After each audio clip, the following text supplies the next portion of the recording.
And the Hanceville City Council met tonight for the first time since District Attorney Champ Crocker announced the dismissal of nearly 60 cases due to contaminated evidence.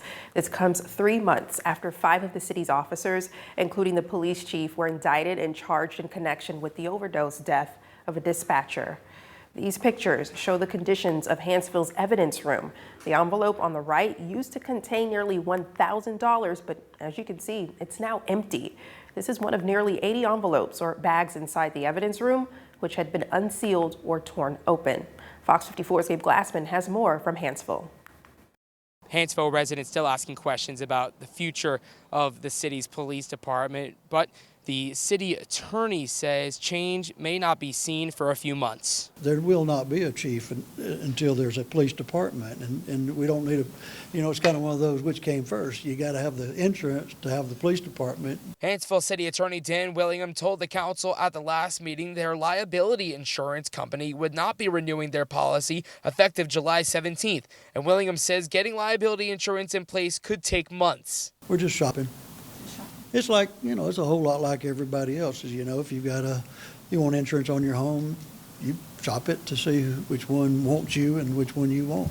And so it's mutuality. The city council, the mayor, they're very concerned about what's going on, making things, getting policies in order, doing everything they can to make sure the citizens be well served. While the future of Hanceville PD is in the air, the Coleman County Sheriff's Office continues to take calls for the city. People have protection here. We've got, everything's operating except the police department in Hanceville, and the sheriff's office is here. It's doing its job in Hanceville. We're being patrolled by the county, so I feel like we're just as safe as before. Hanceville PD has been the topic on many local minds. Neil Watts owns the Blue Moon record store in town, and he's been in the city for 40 years. We've got a really bad reputation because of this, and this is not a bad crime-ridden town, and all police officers are not crooks and crooked like the people on Facebook are making it out to be. The heavily discussed topic didn't come up in the less than 30 minutes the city council meeting lasted.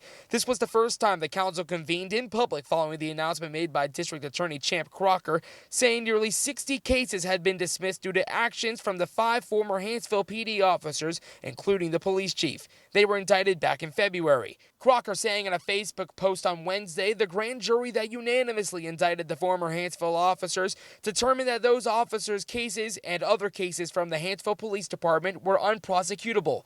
He went on to say one dismissal is too many, but the grand jury had no other recourse. District Attorney Crocker adding in that Facebook post the majority of the dismissed cases involved drugs and very few actually were criminal, including victims. From Hanceville, Gabe Glassman, Fox 54 News. And we reached out to DA Crocker's office for additional comment, but we're told he cannot speak due to pending case rules in place.